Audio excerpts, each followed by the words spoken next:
I imagine that there's very few people in the world today who haven't seen images of desperate people, some of whom have very few options, locked out of choice, taking desperate solutions to their situations of displacement.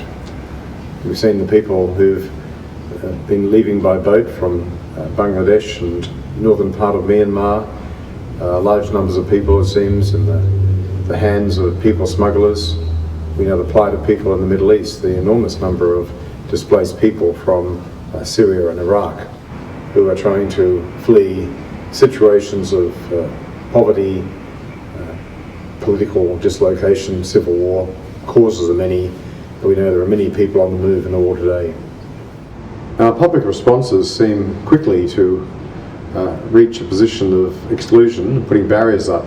Recently saw images of French police standing in a tunnel on the Italian border, turning back people who've come by boat to Italy and are wanting to move further into Europe.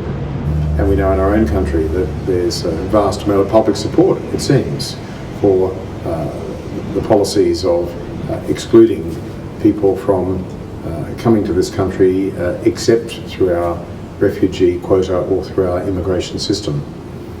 The human response to that is very understandable, but how do we engage with this human tide of suffering and this vast ocean of need out of our better natures, out of our empathy and compassion for those who are in that difficult situation? Christians have some important insights into this whole situation. First of all, we know that Jesus and the Holy Family fled a situation of persecution to Egypt and had personal experience of dislocation from their home country before the situation could change and they could go back there. And we know about Jesus' teaching about how we should have a compassion to those who are the poor, the excluded and the oppressed.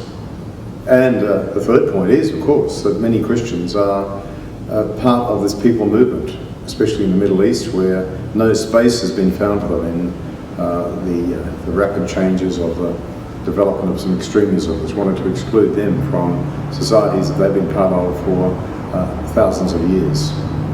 I think one of the ethical concerns that we should be attentive to is the risk of our own society, the values that we hold dear, being corrupted by the logic of some policies. We wouldn't want to have an anything it takes approach when it comes to these issues of how we deal with people who are part of this enormous people movement in the world.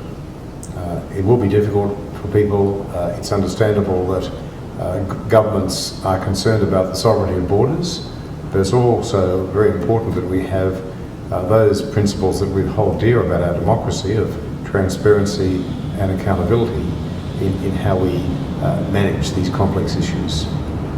There's a lot of interest in the allegations that the Australian government has been paying the crew of people smuggling boats to take their human cargo back to Indonesia rather than persisting in coming to Australia. I don't know the circumstances of that, but I think that the fact that these questions are being asked, the allegations being made, and we aren't able to have a clarity about it, suggests to me that we do need more transparency in how some of these important matters are dealt with.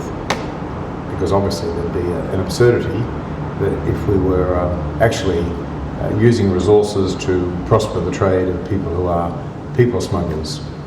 We're still faced with the big question as to how it is that there seems to be such a gap between the views of many citizens in Australia, and it seems many citizens in the world, and those ethical calls for us to be people who look at each other with that dignity of people who've been created alike with us in God's image, and how we together as a community frame more compassionate responses. And I think that for that to happen, we need to step outside of all of those things that would make us fearful, that seek to believe that any of our societies can be separate from these great movements, because we don't have, in my view, the kind of engagement that perhaps offers something of a solution for some of those people.